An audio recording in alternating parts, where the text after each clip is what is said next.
Now, there's the two sides of Eartha Kitt, if I say, from the book it seems. There is the very vulnerable, innocent young girl who was abused, as you say, and rejected. And then there is the extrovert person. When does one character stop and the other take over? Are you conscious of the two sides of your character? Very often I am, and then sometimes I'm not. And when I catch myself realizing that I have reverted back into being Eartha May, I have to... This is Eartha May, which is what your name was when you were very poor, and your mother actually passed you on to somebody else. Yes, she gave me away to a family that eventually wound up using me as a work mule. And my mother gave me to this family because the man that she wanted to marry said, I don't want that yellow gal in my house. Which meant that being an illegitimate child and also the wrong color. You are not wanted by the blacks, and the whites couldn't care less. So this black family, who had 2 teenage children, used me as they could use me as a working person. And then I was also by the young gentleman in that family. Were you? How old were you then? I know people don't believe it when I say I don't know how old I am, but I know somewhere I'm way past 60. But how old were you then? Not way past 60, but I'm way past 50. But I was really still about 5, 6 years old. And all that abuse going on. Yes, and all of that abuse was going on, and I couldn't tell anybody about it because who would have believed me? And the young boy, he was not the nicest kid in the world, and neither was his sister, who also, I didn't know anything about lesbians in those days. And she too tried. And there were times when the whole family was gone into the fields or something like that, harvesting, picking cotton or whatever they were doing, and we were left in the house alone. The 2 teenagers would tie me in what we call a croquet sack. I think you call it what potatoes come in. Yeah. They would tie the sack around my waist and then tie me to a tree. And with a peach tree switch, they would beat my bottom until I was bleeding, and I only had one thing to wear, and that was also made of potato sacking. And Well, I can understand how following something, several years of that is going to mark you for life. Well, you try not to have it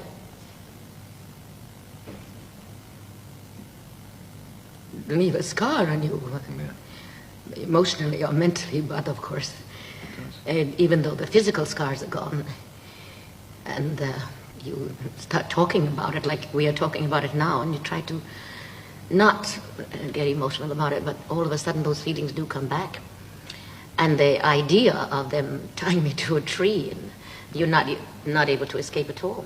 Yes. And then you had an auntie, your mother's sister, who looked after you then in New York. Isn't that right? You went to New York to your mother's sister, Auntie Mamie? Yes, Auntie Mamie. Did she look after you any better? No. My aunt was very, very strict.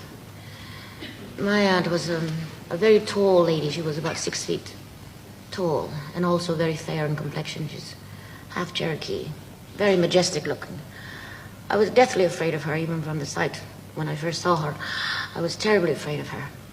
But she had no children of her own. She was never married. And I think that she brought me up north to New York out of Christian duty, because she got a letter from the South that told her that if I was not taken away from this family, that they would either starve me to death or beat me to death or work me to death. And therefore, she decided that she would take me on into New York. But she wasn't any better. She was also abusing me. You ran away from her, too? Yes, but I think God certainly has his funny ways, because I was trying to get away from her, but where do you go? What do you do? I used to stay away from her as much as I could, and I kept running away.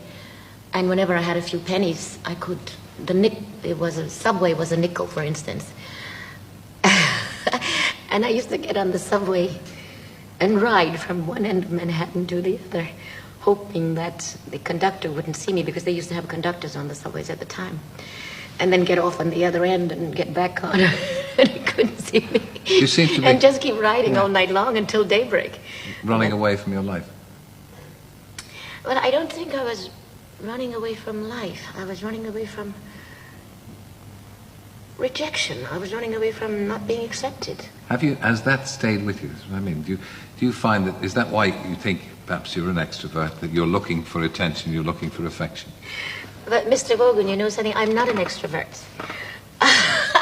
I can tease as Eartha Kitt, but as Eartha May, forget it. I'm hiding behind the bushes, behind the chairs, behind everything I could possibly find to hide behind. Because I never have been with that kind of security within Eartha May that makes me feel that she will ever be accepted. I don't think Eartha, in myself, in my subconscious. And when I'm writing the book, when I was writing the book, I realized that more and more. And that's why maybe sometimes I am going around looking like the urchin that I really know I am inside of myself, and not wearing any makeup and not caring about what I look like. That little ugly duckling was always told she's an ugly duckling. Nobody wants you. And she's trying so hard to find somebody that says, Eartha May, it's all right. You want it too. But nobody's done that yet. Maybe I have not given them a chance to do so, I don't know. But she keeps hoping. But you must, people must have shown you affection and love in your life. Is it that you can't accept it? The public and my daughter, yes. The public. Never, if never, it wasn't never for a man? the public, a man has always wanted to lay me down, but he never wanted to pick me up. And the men that did have real love and affection for me were the ones that never touched me. That was Orson Welles, Ruby Rosa. And there were a couple of real love, strong love that men have had for me. Two of them, John Barry Ryan III and Othello Jr. But then the mothers step in.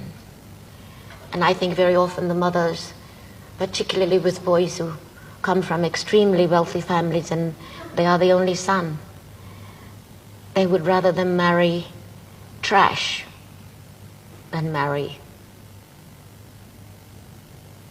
someone of color, no matter how wonderful that person of color may be. You've been a tremendous survivor in the face of things that most people would not have survived. Where do you find happiness? What I have to find it within myself.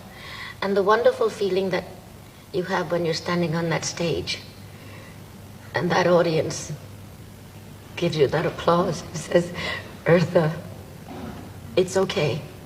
You're still here and we're glad that you're still here. And when I see the young people, particularly today when everybody knows I'm past 50, whatever the number may be, does not seem to matter to them.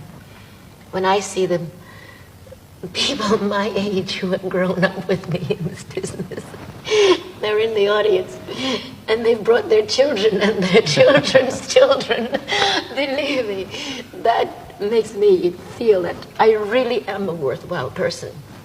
But then it's something else when I go back to the dressing room, because when I take off the makeup and I'm not Eartha Kitt anymore, you say, okay, now You're Eartha May. yeah, I'm Eartha May again. It becomes a testing ground.